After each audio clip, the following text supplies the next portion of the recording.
Why is it that when we look at Africa, it affects us so? Are we perhaps fascinated by its darkness? Perhaps it's because Africa has a poetry that we can recognize. Poetry that reflects the intense beauty of her violence.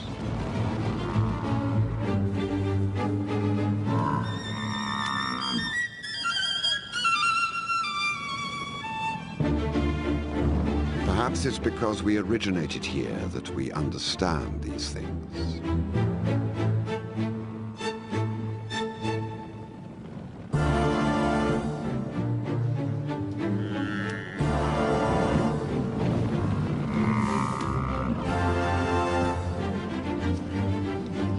Yes, and we know each other. We have agreed to meet like this before, once and once again.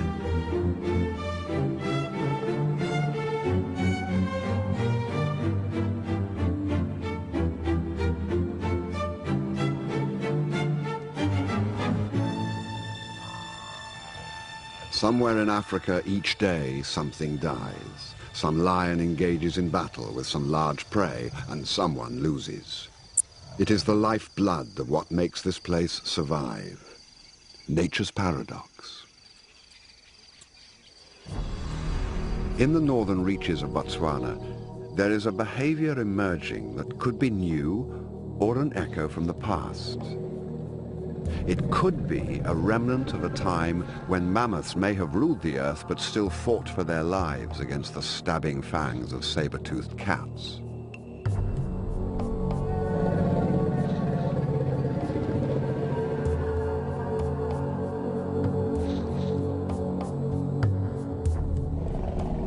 Today, the battle is flaring up again.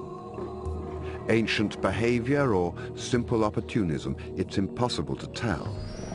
But these two rivals are like two unstoppable forces of nature careering through the universe towards the inevitable collision.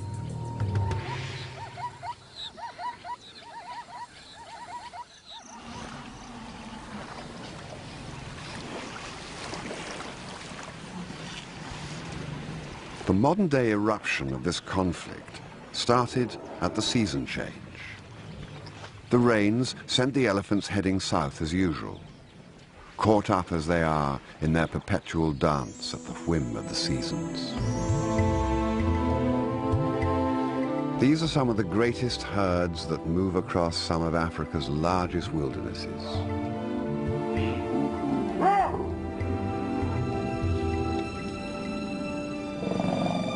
And one day, they sense a difference in the air, and they turn back towards the rivers to the north before that slight dryness grows in intensity and catches them out, vulnerable as they are to the devils and dervishes of the dry season.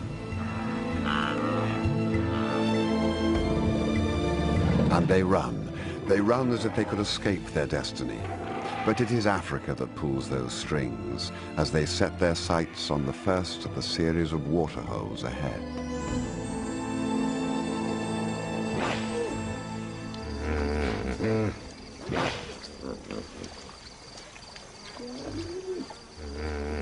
On the fringes of this lake, an unusual pride of lions has been breeding, within earshot of a large herd of hippos. Lions usually run from hippos, but at this age, they don't yet know what they can't do, so they'll try anything. They're still unsure of themselves. But tonight, they will test themselves against the magic of these fearful beasts that grunt their way through the darkness.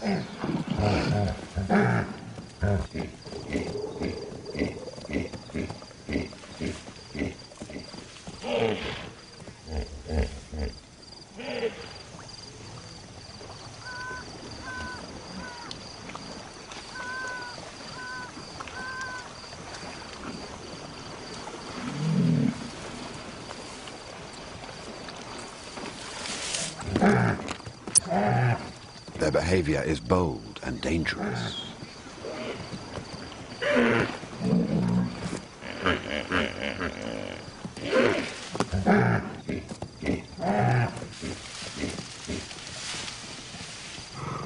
They're still uncoordinated, just cubs really, out playing. But when the older brothers arrive, the game changes.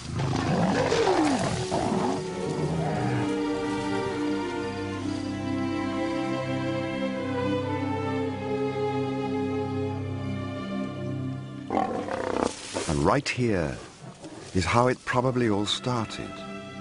This grand adventure, this change within them that set these lions on a course to a different destiny.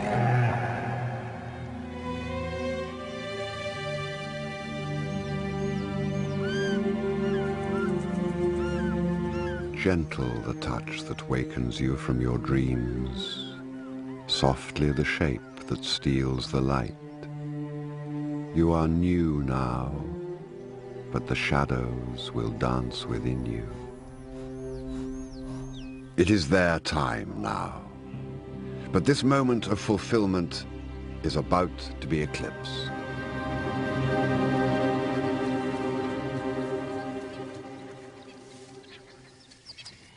Their fathers have heard the cubs' first success and can sense a change. That first smell of rebellion that will lead to an interest in mating. It won't be tolerated. It can't be tolerated.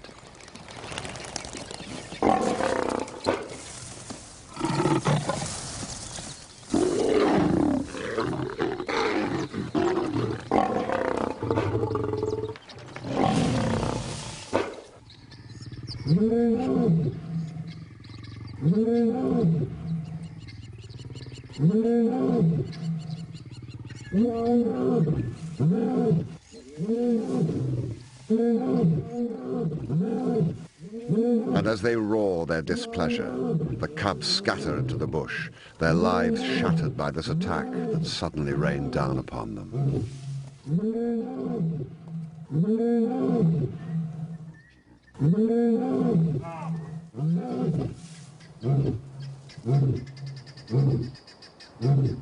Confused and scared, they set off.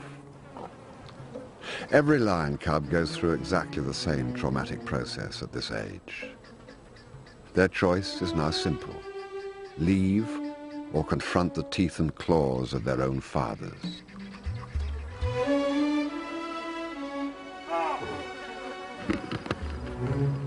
Africa knows about paradise and the wounds of loss. It knows how to look back without turning back.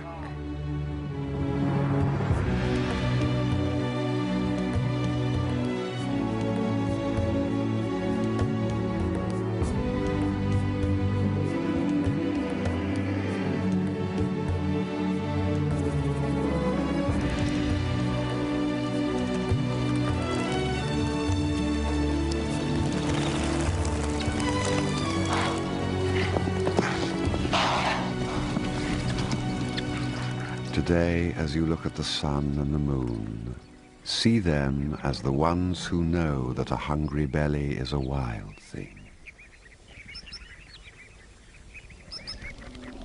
Strands of connectivity run through Africa, linking waterholes, elephants, and the patient waiting of lions. They appear one day following a herd of buffalo. The similarities to hippo have not gone unnoticed.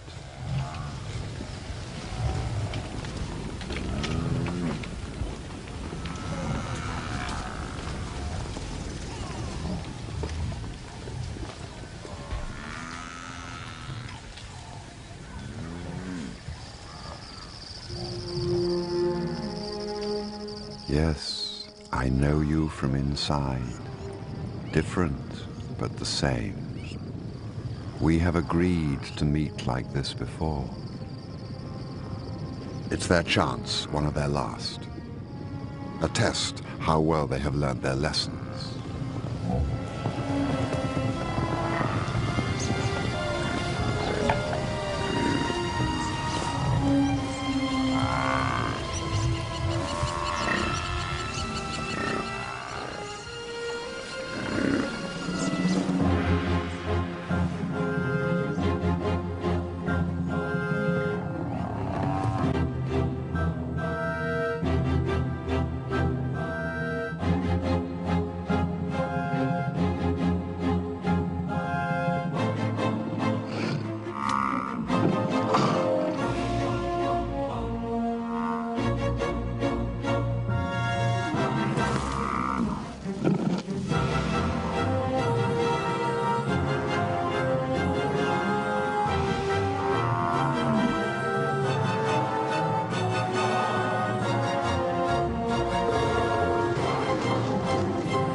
Their mothers' shadows have faded, and they stand naked under the moon.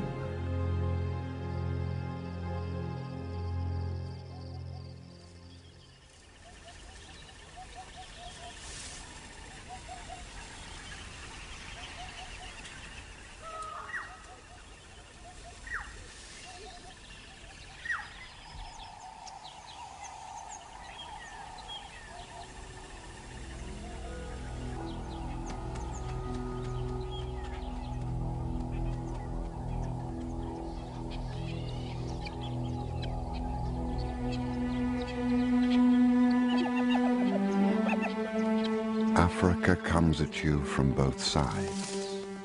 It is a golden ray of light and a dark sloping shadow. It has the power to abandon pretenses and the humor to play with your body.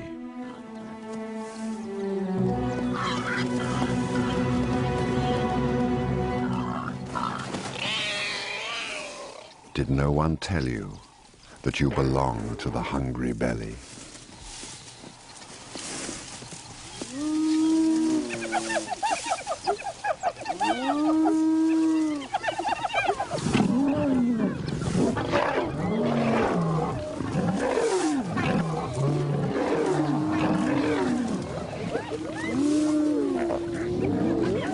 The battles between these two predators have been going on for millennia.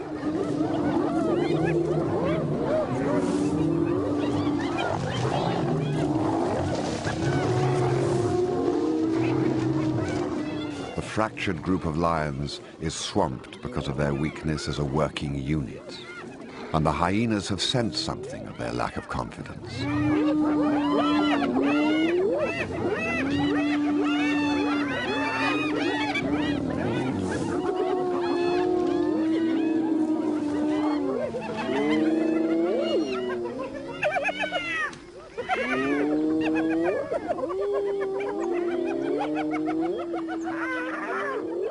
As they move away, shaken by the hyena attack, they step right into another conflict, one they will have to learn to deal with as they move further east across the more prominent elephant paths.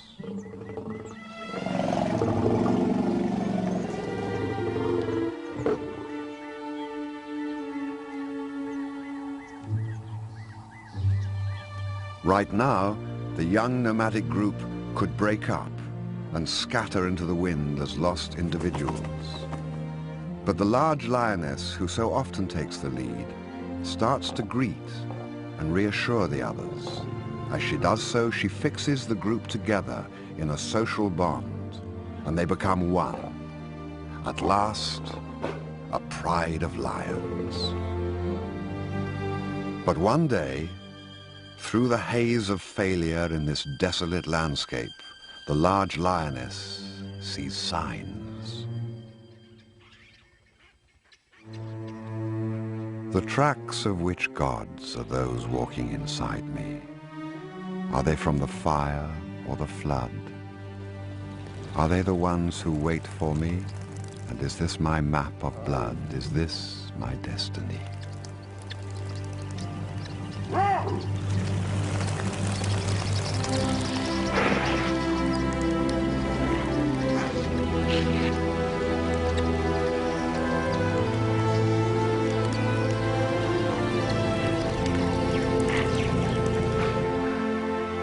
They have arrived. After a journey through some of the hardest country in Botswana, paradise.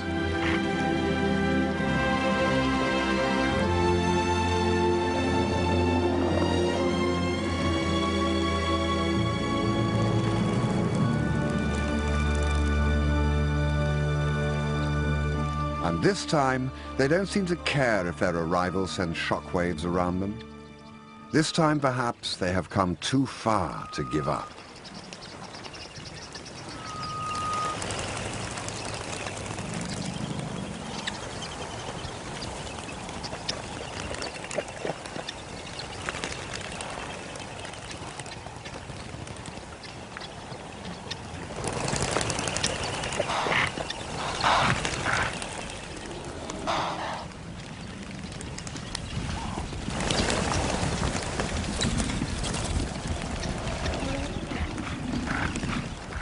But this is a new world, filled with a wild flurry around their heads and giants that rule the land.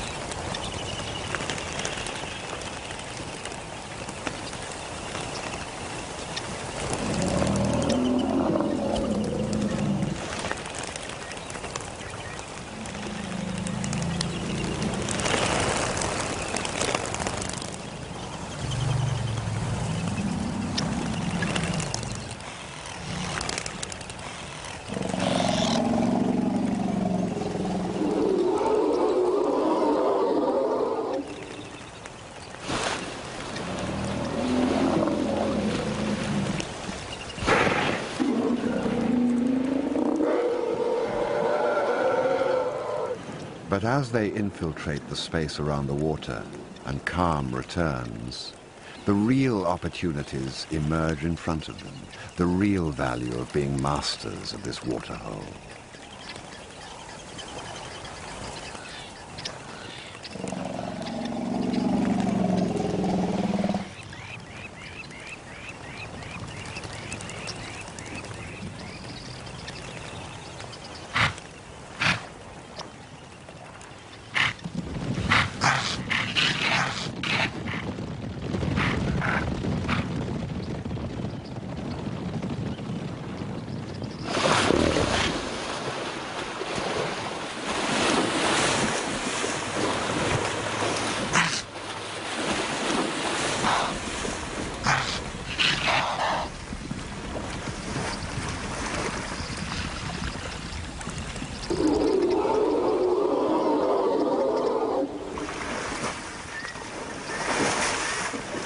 The glorious rewards of struggle and learning are short-lived.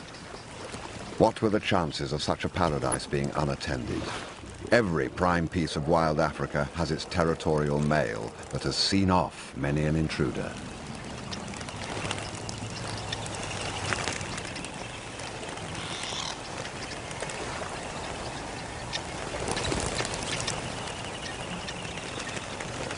He has fought hard for possession and struts the confidence of old victories. He seems to miss the fact that the female has the scent of a nomad on her soul. His brother may be less distracted. But he's not. These males rule together, like most across Africa, in pairs, so that their roars can confuse and their claws can slash together in their defense. But between these two, there is an uneasy alliance, and she senses it. Driven by hunger and the flush of success, she tries to slip in unnoticed. It is a reckless move.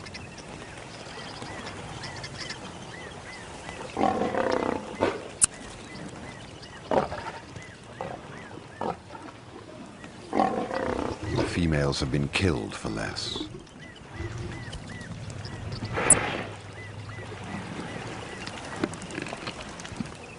And it is only as the meat settles in their bellies that they notice that the nomads are not of their own pride of females. Their lionesses moved south to have cubs a few weeks before, leaving the waterhole vacant for the moment, and their males without huntresses.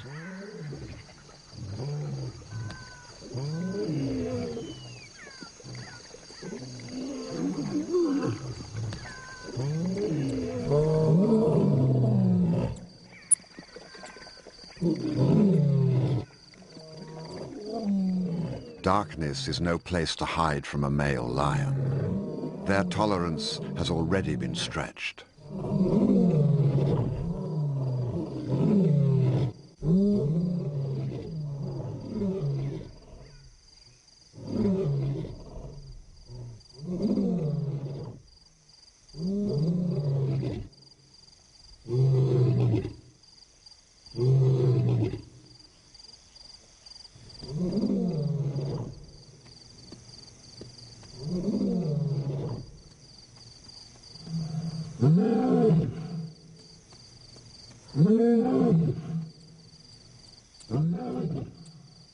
It's now or never. The oldest surviving brother makes a bold initiative, flanking right.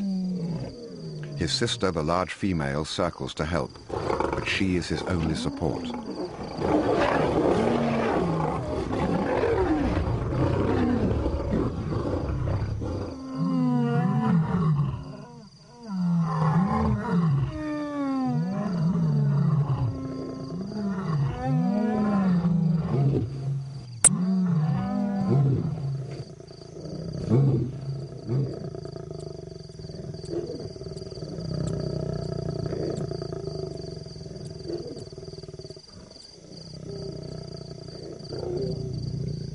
She is isolated and helpless.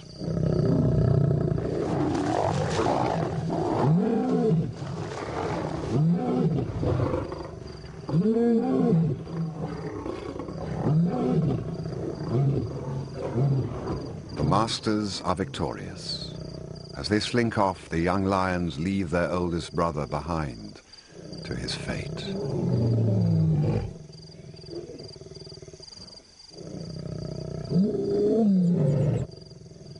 He is never seen again after this night. Another casualty of Africa's indifference.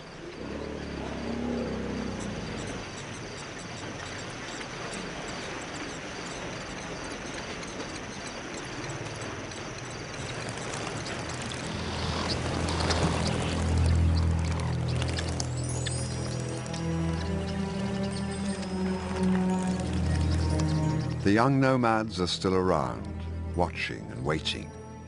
The males know it.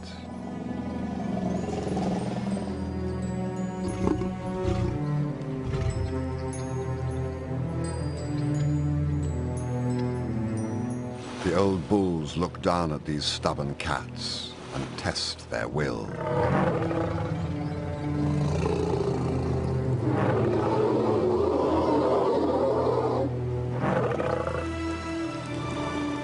They aren't going anywhere. They are the owners here. And what the young nomads see is the beginning of a storm brewing in this show of defiance between these enemies, the ultimate of enemies, the largest and the fiercest, the grey and the gold.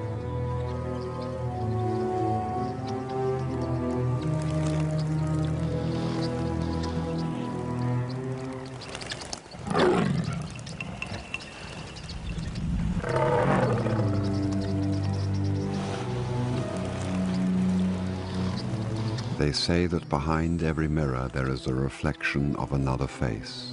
It is the same with water, that ancient place where twins compete for the same thirst.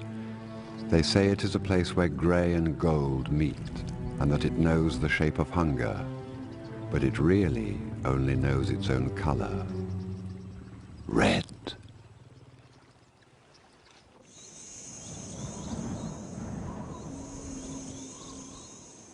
Out here, the heat sucks the moisture out of the earth.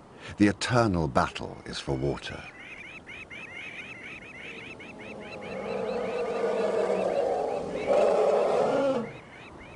The body cries out for life. The mind weeps to succumb, to rest, to be still, to avoid that extra step in the heat that drags at your lungs and fogs the mind. The elephants find a small resource of minerals under the earth, as if by magic.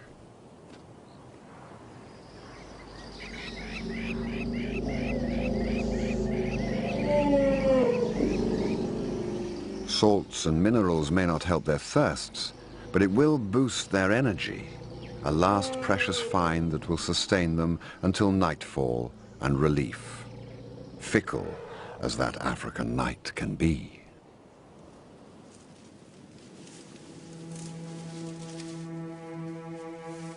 Africa comes at you from both sides, like the sun that dreams through the twilight and the moon that creaks through your soul. It has two faces, one you see and one you must find. If you find the joyful look, you have looked well. The nomads have stayed, and the males have left their mark on these new females. And with the birth of their cubs, the nomads, those wanderers who crossed the wilderness and lost so much, go through yet another transition. They have become a pride of lions. Strangely, the male's courtship of the females has come with a guarded acceptance of the young males as well. For now, it's unusual, perhaps unique to this isolated waterhole.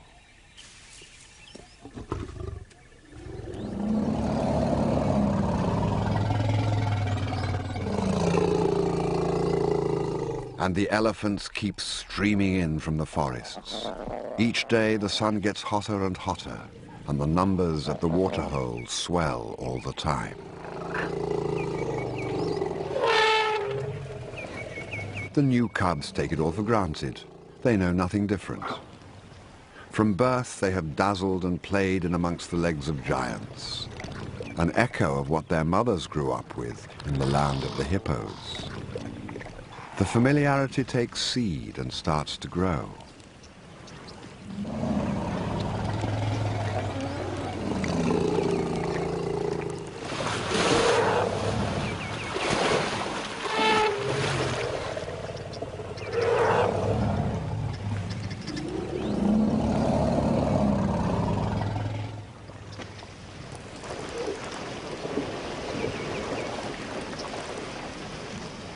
Among the elephants now, a volcanic tension builds up as they struggle and wrestle over the tiny trickle of fresh water.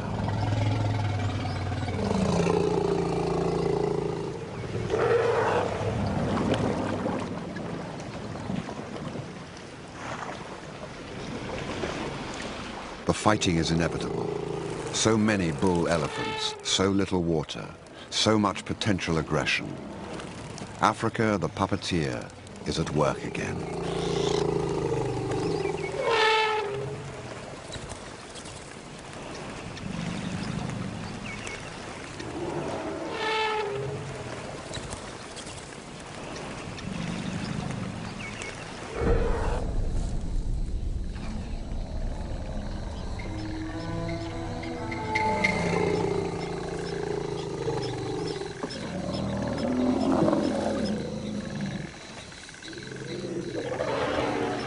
There is a quiet waiting, watching, and an acknowledgement of opportunity when change blows in from the horizon.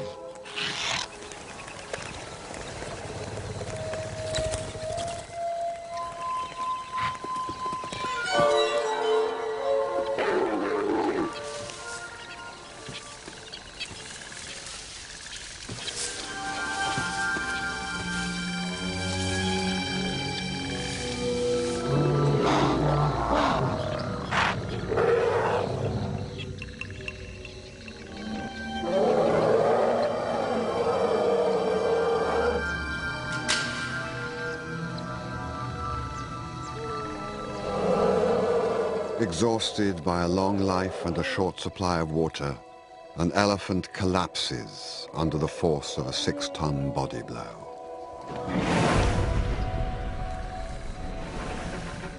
He gives up that drive to fight for water, for space, for life.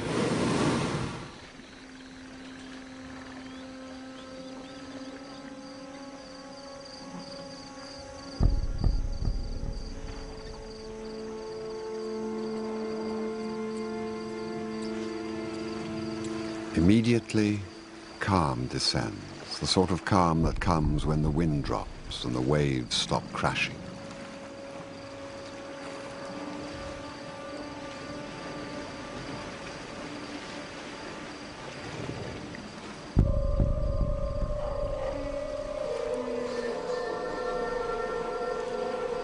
The other bulls go quiet too, like ghosts before their time, silently drinking their last mouthfuls of water before the moon catches them out, before time catches them out, before the tolling of the last bell.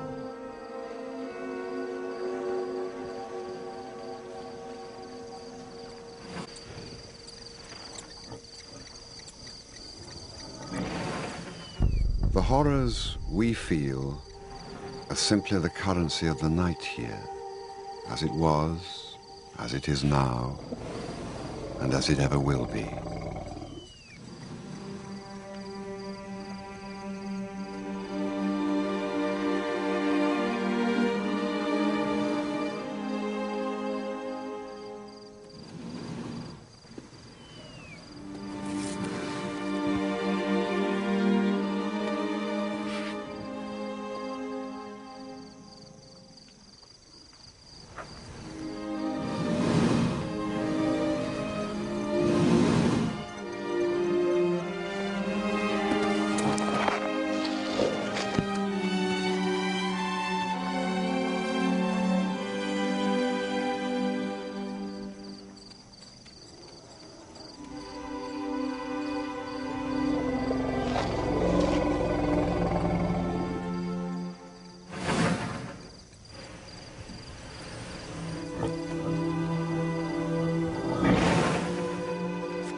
Africa is the wild tongue. It knows the horrors of the last breath, and when a shining light goes out, when darkness descends at midday, and nothing is ever the same as it was before.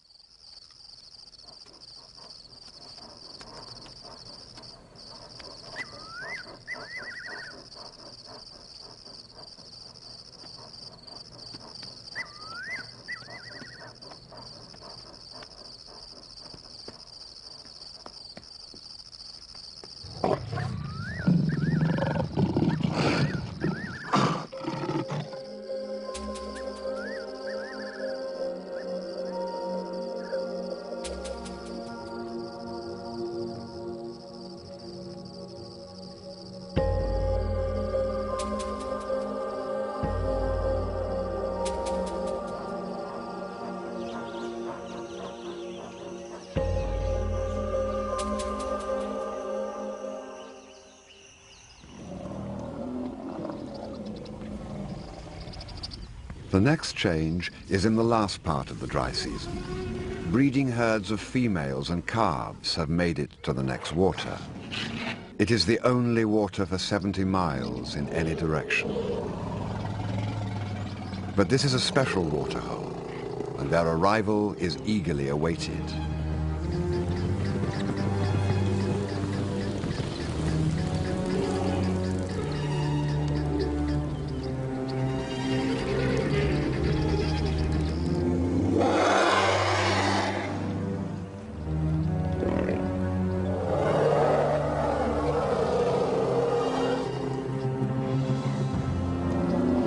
Over the past 20 years, this waterhole has seen more and more elephants arrive each season.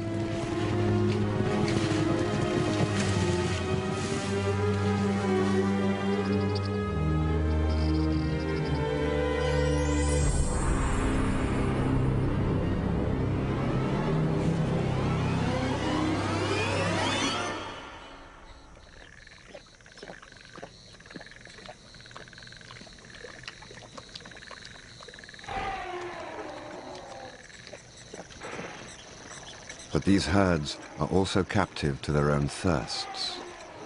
The coolness of the twilight renews their hopes, and the smell of water tempts them back in. They steal in under cover of darkness.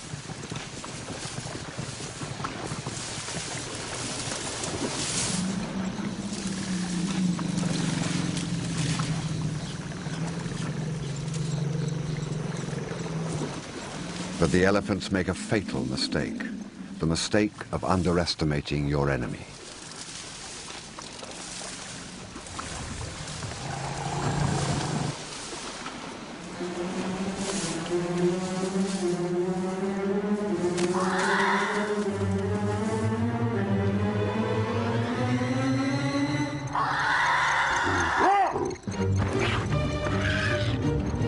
Tonight, feel the blurred edge between grey and gold, and say no to the urge to look away or to take sides, but give with both eyes. Tonight, the elephant world is ripped apart.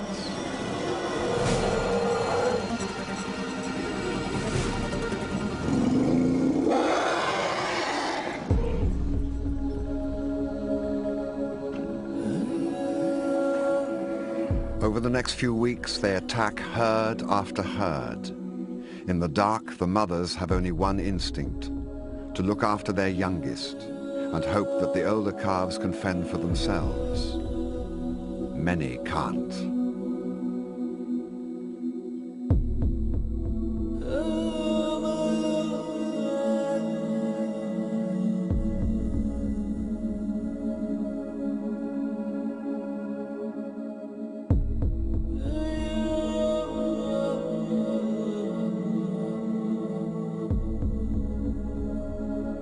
For the lions and their cubs, it is the success of successes.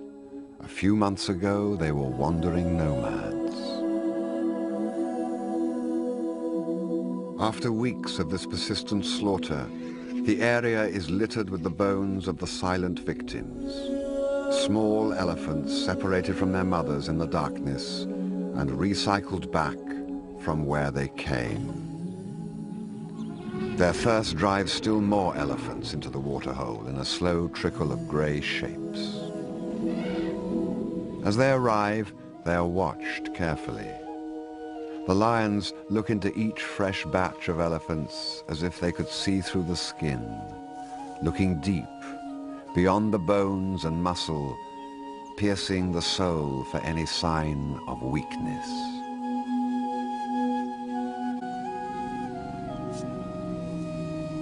And what they smell must be an assault on their senses. The silence shouts out the horror of those nights.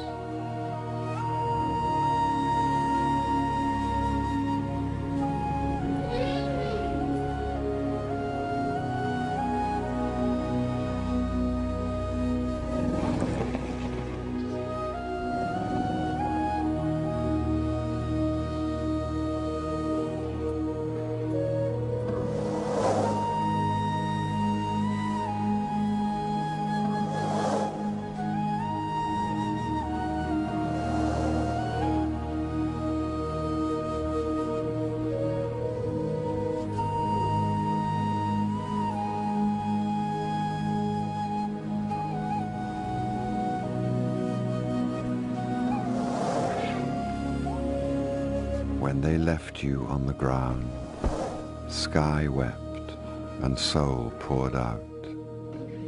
There is no healing silence that can replace your sweet fragrance.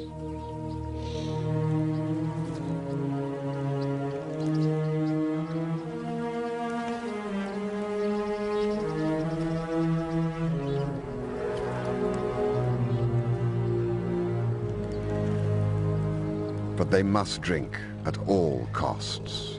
It's the last of it, and the bitter smell of bones discarded and scattered around their feet enrages them.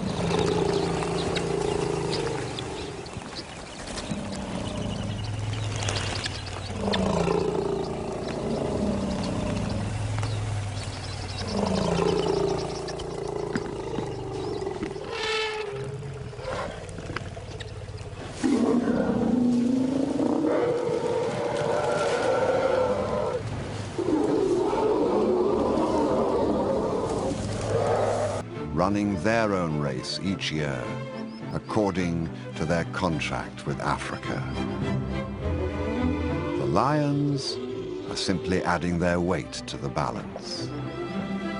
And us, will we allow them all the freedom to run, to live or die by this violent hand? Are we able to see the beauty in Africa's harsh violence and realize that there is no violation here, no malice, just a set of ancient responses? For the lions, we don't know what the next season holds. The new generation plays as if there is no tomorrow, confident in their ability to adapt. But the water may dry up, everything may change. The battle between these two ultimate of enemies may well be over.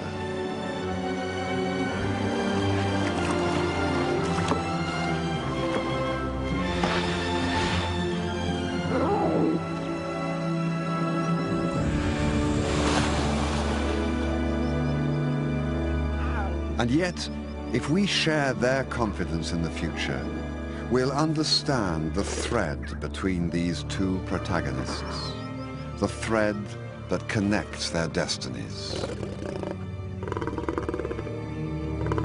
And this will go on forever.